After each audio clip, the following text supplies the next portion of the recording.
Hi, and welcome to the first episode of TheGParadigm, which is essentially, myself, my father, and us doing a kind of overall podcast on business, life, generational differences, pretty much everything you can think of. Just to give a quick, little background into the two of us. My name is Dion. I've been in the tech industry for about 4 or so years. Prior to that, more customer service oriented, now in more of a managerial position and kind of in the beginning stages of my overall corporate career. And for me, John Gresham, Dion's dad, and I have been in the records management business and senior leadership probably for the last 18 years. All right. Yeah. And clearly, it makes a lot of sense. And as I've been gaining and moving to trying to grow, I lean on my dad a lot when it comes to that type of stuff in terms of like gaining experiences and backgrounds. But what we've kind of determined a lot of the times is, some things I absorb and I can see continually happening. And then there's other things that I absorb as well. Yeah, that's true too. So. And then there's other things I notice a general difference in how we, there's things that you might have done and then like maybe I don't do them, or maybe the scene's a little different than the picture that you had to go through, when you were, coming up and stuff like that. So True. The first topic that I thought would be a really cool one to kick off is just work-life balance. And so I can speak for myself when right now, and I'm sure there's differences even in like millennial stigmas of what work-life balance is. I feel that for myself and around me corporately that like they try to preach work-life balance a lot. I'm really bad at it, but I do feel like in my generation, or at least the people I'm around, that they try to have this separation and they try to like dig through that. Did you find that different for you coming up or anything like that? Yeah, definitely. I think that for me, I was Generation X was about work every day as long as you can, Saturdays, Sundays. That was number one. And the balance of your family was really a secondary thing. It wasn't until after a number of years and your work group, the millennials, started moving more in, I found myself being in the office by myself. Yeah. I found myself working those extra hours and no one else was doing it. And it was a real awakening. And that's when I really first got into who are you as a millennial and what's the thought process of millennials, because they were leaving, but yet they were effective in getting the job done every day, less hours, and they were enjoying those hours. And that caused me to, I needed to shift or I was going to get left behind with that thought process also. So yeah, it was lopsided one time, but then I needed to evolve, or if you don't evolve, you don't follow, you don't make it.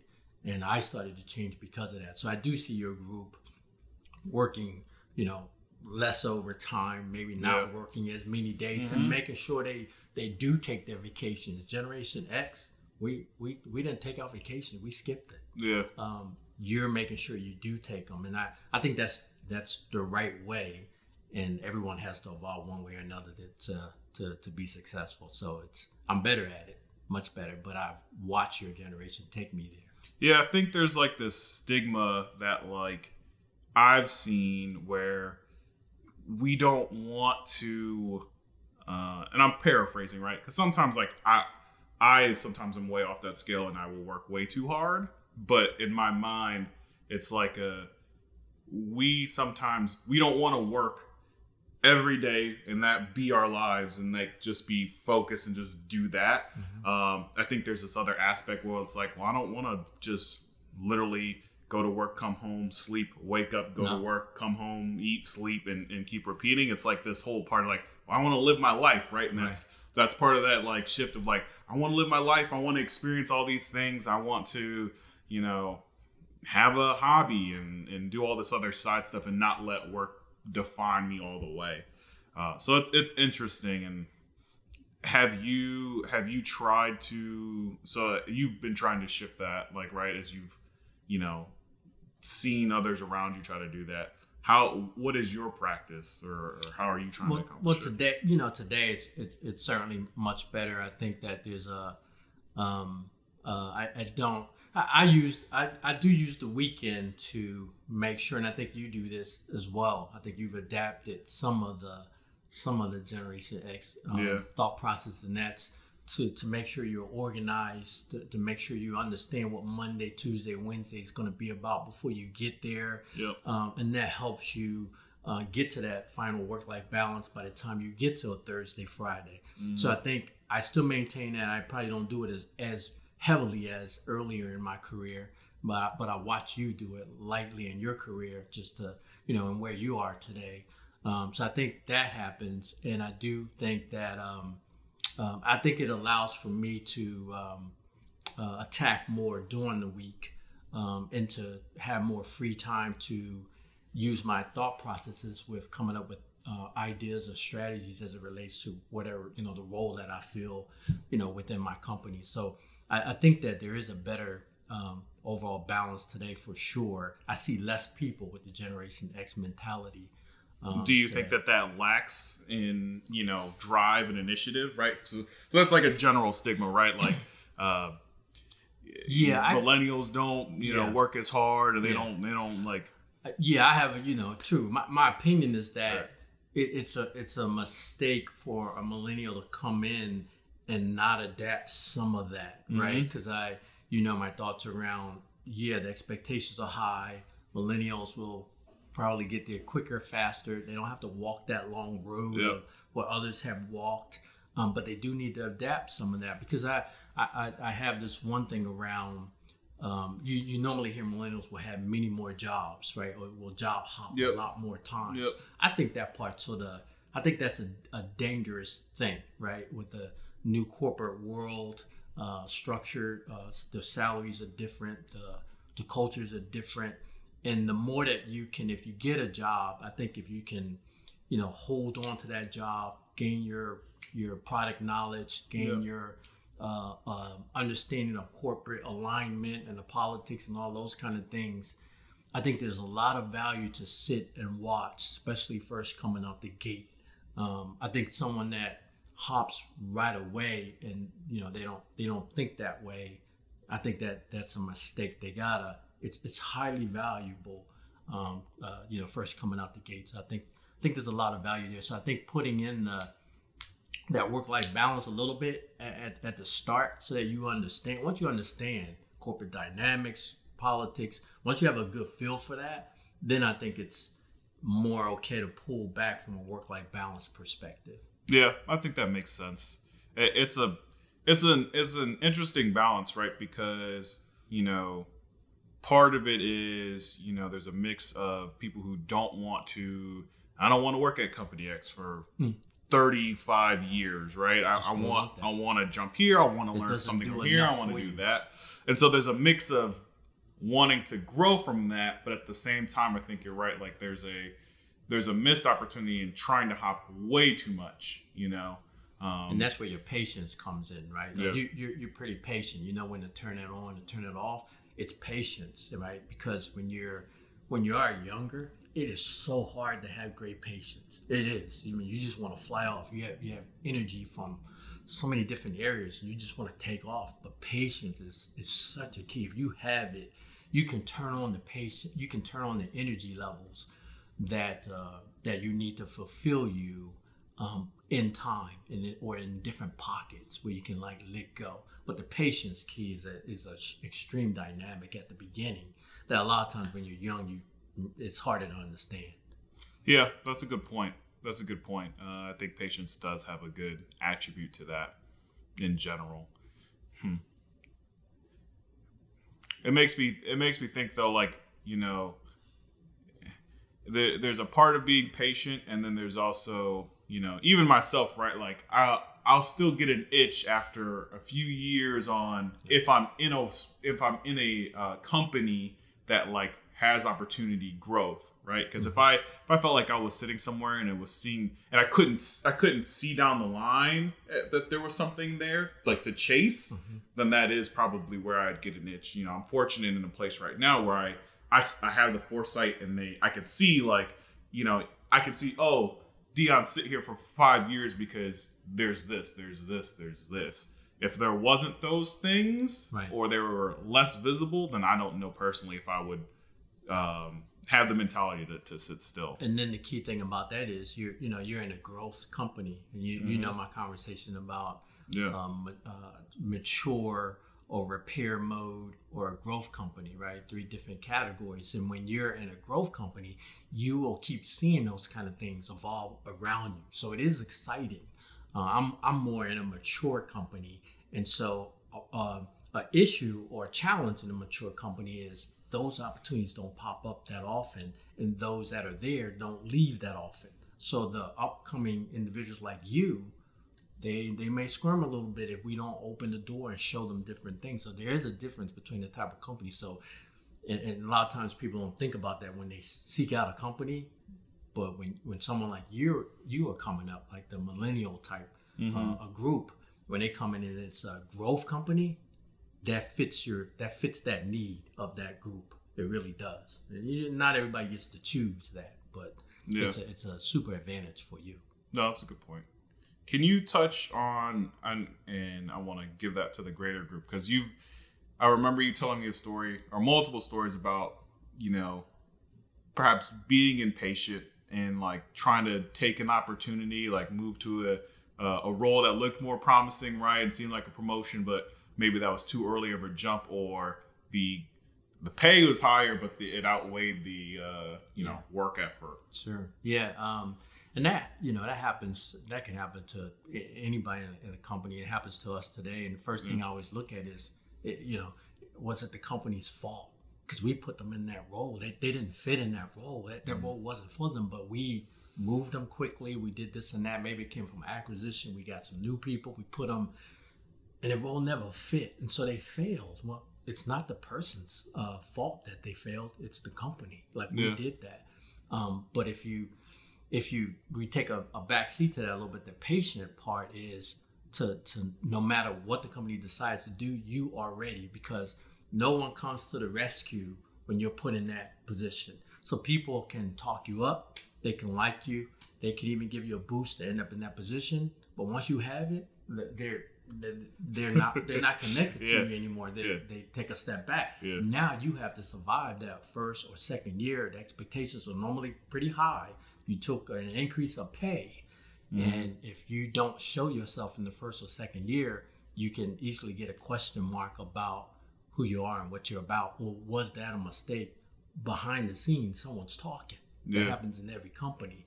So that patient part is really tied to soaking up that knowledge. And what we probably talk about the most, and I feel good because I think you have a real good understanding, is to understand the political dynamics of that culture. It's so important because it plays heavily, and I don't think we're naturally, to play politics. That's really not in our. Right. We didn't grow up that way. I didn't, and you didn't either. But you still need to understand it to play the game of patience, to show them what you want to show them. Show your weaknesses. Don't show. You don't get exposed, because you need all the tools possible to get promoted. Right? You're competing, and it's a tough job. But patience is it's allowing for you not to fail later on. And it's hard to see that when the dollars are there or the title is there. It's so hard to see that. But it's something that if you can do it, and you're real good at reaching out from knowing who are the subject matter experts throughout the organization, and to talk to them and to get to know them, and they feed you information. Like, that's so critical in what you do. No one teaches you that. Like, you aren't taught that. You just end up with a nice role, and then you have to deal with it all. But there's really not a book about that. That's why those conversations are have true value. Yeah, I think, and I mean, I know we've touched on this in general. For me, coming into a role, I noticed the value of not just, you can't just, well, you can just do your job and do your job well, but that is not going to take you forward as much as, playing the game a little bit. And it's not even doing it in a, hidden political way, but it's like the value of having the networking skills to work with other people or just be around them, or be, even if you're more of an introvert, because I'm not a giant extrovert, but being connected to those people and more than just the general interests of doing your job and leaving, it's like it's exponentially great. It really is. I learned early on, even it could be as casual as like, happy hours or after work events. Like I noticed the importance of those. Yeah, would I probably just want to go home and kind of separate? Sure, right? But that's an extension of work as well, to make sure that you're connecting with those people. Because now it's a different dynamic, whether it is, in the HR rule book or not. You may get looked at differently as oh yeah, Dion's one that we hang out, or he tells me things here and there. Like that connection moves mountains when you're trying to work and kind of navigate and grow, really. And I had someone that a long time ago, I had someone that really mapped that out for me. They said, there's a big event coming up. I'd like for you to sit over here. These people are they're going to be seated over there. They're going to have this kind of conversation. I want you to be ready. And by the way, stay away from those over there, because they're not going to help you. They're nothing but trouble. I had someone actually talk me through all of that numerous times. That's like almost like writing the book of politics at an event. Yeah. So I learned that way. And this person was a senior VP of the company. So it was great advice. And another part that you mentioned that's real important is those are mentors, right? So they may not be full-time qualified mentors, as we know, right? But that's what they are, right? And we can't get enough of that. So to seek that out in those moments, any bit of information that they'll pass on, that's mentorship. So it's good to view it that way. How do you draw the line with, and this kind of ties in together, but how do you draw the line with expressing who you are and what you're sharing, right, from life to work? And I say this one because I think seeing you, I think we've done that a little differently between the both of us. But like, how do you view that, and how have you, kind of learned from what you share to work and what you don't share, and you kind of keep to your personal life? And it probably is. I mean, I think you're right. I don't know if there's a wrong or a right in it. You got to, again, if you're in a certain culture, you're in a certain environment, you got to do what works. You think that you believe that works in that environment and the players that are around you. So for me, it was very. I felt like I was, top-rated company, highly intelligent people.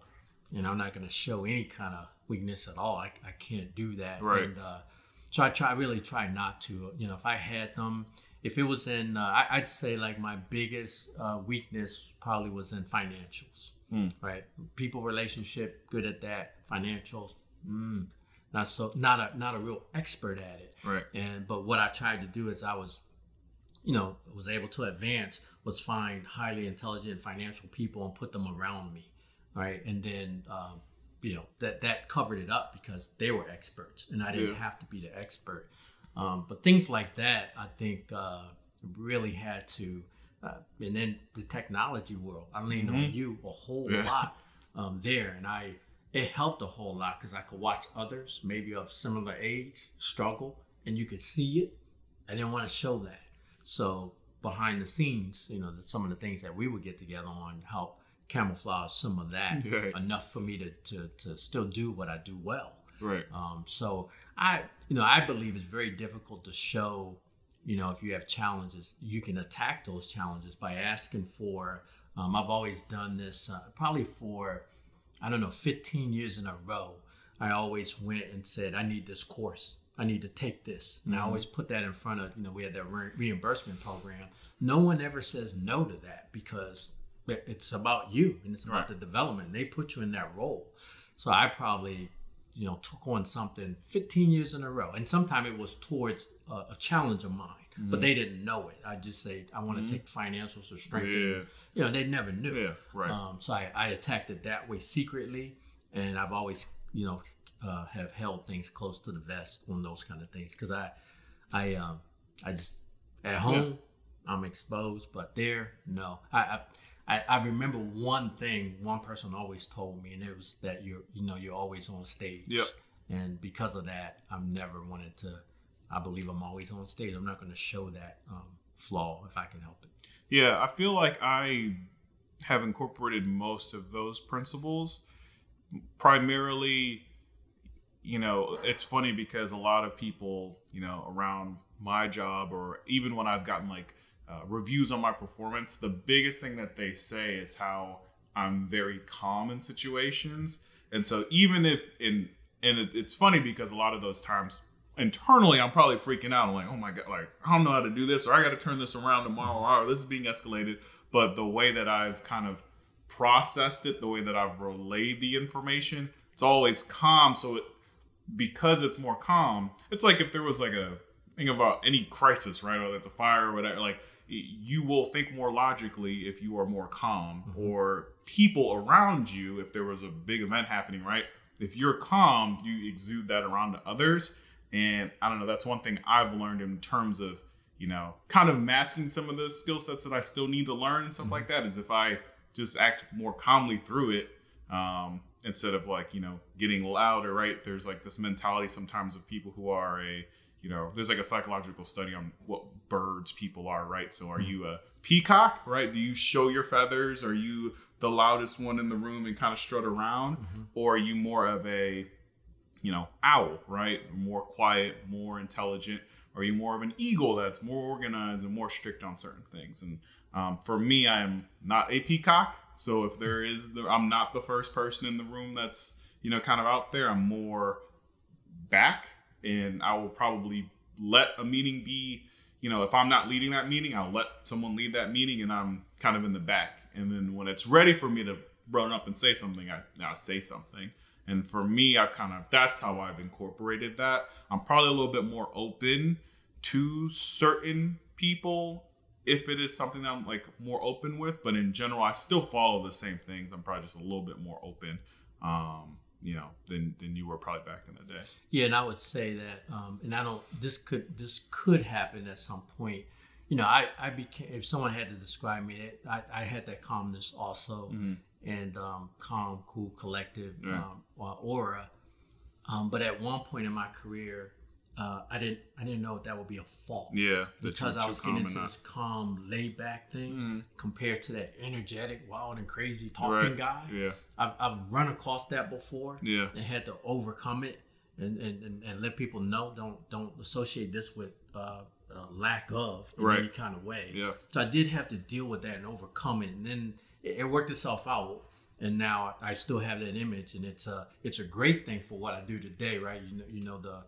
Some of the proactive stuff that I have to do in the company, that calmness fits it today. But at one point when I was just in general leadership, it bounced a little bit. That calmness, I was worried about being labeled at one point. I get that, and making sure that you're not, because sometimes that also coincides with I think about that in terms of inputting information or making sure I'm saying something in a meeting, right? Oh, you're the calm guy. That's right. Are you even paying attention? Do you even know what's going on? That's right. And I've definitely used that myself as I'm not going to be before anyone says what the statement is that they're I think it's this, right? It's no, I'm going to take the information from here, and I am going to contribute. That's right. I'm going to listen to everything first, determine, what it is, and then give my When answer. your leaders or the people you're partnering with, when they get that and they know that what you're about, then that's really easy because they know how you're put together. I was on a call the other day and they needed advice. And the first thing, we're not going to faint. That was the advice at first. We're not going to faint. Here's what we're going to do. We don't want them to see us coming. So here's the moves that we're going to make everybody behind the scenes. But we're not going to faint. And it's the same type of thing. I mean, you're right. When people know how you're put together, they expect that style, and then that style actually fits the role. You just don't want them to ever associate sense of urgency with, you had a problem with some account and you didn't jump through the roof right away. Right. I won't jump through the roof right away. Right. I take it in, I absorb it. My answer is going to be twice as good, I think. Right. Because you allow for me to not, overreact. No, that makes sense. Shifting things a little bit, how do you disconnect, or have you found ways kind of through your career on disconnecting more from work when it's time to turn off? Or do you find that you're still always kind of connected in a way? And that's been something that I teeter with, right?